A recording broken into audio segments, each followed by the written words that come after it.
rin natin. Oh, ang ganda. Grabe. Ito yung ilalim, oh. Malinis mo kamay ko, ha? Mainit-init pa, oh.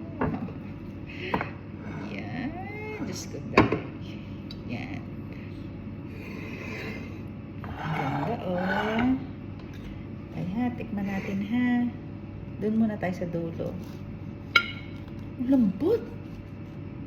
Mas malambot doon sa ginawa ko nung una.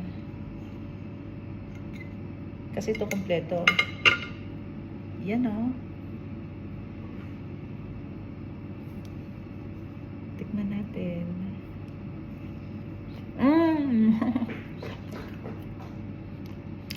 Mas malambot nga doon sa una.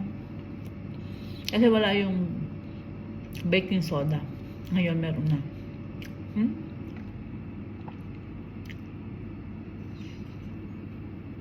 Kakaiba ang ano noon. Parang measurement ng ano.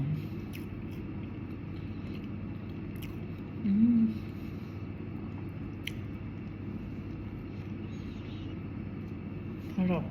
Tamang-tamang gutom pa naman ako. Hindi sobrang tamis. Ang ganda. Diba? May pang ano na ako. Tulad ngayon, almusal ko lang ngayon, alas 12 na. Ay, brunch na yun. Pero magluluto na namin. Nakaready na yung lulutuin ko para sa lunch namin.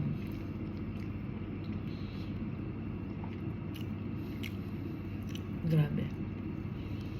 O, diba?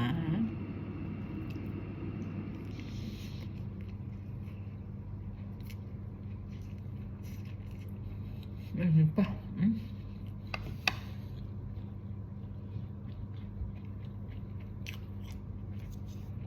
Sarap kasi. Crunchy sa labas. Tapos sa loob, napaka-moist.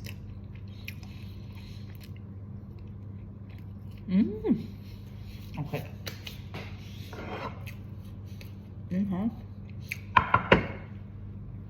Hindi, testingan ko pa kayo. Sa totoo lang, nakalimutan ko nang kumain. Pagluluto nito, hindi man ako nakaramdam ng gutom. Ngayon lang ako nakakaramdam ng gutom. Yan, ah. Maganda. Ang ganda.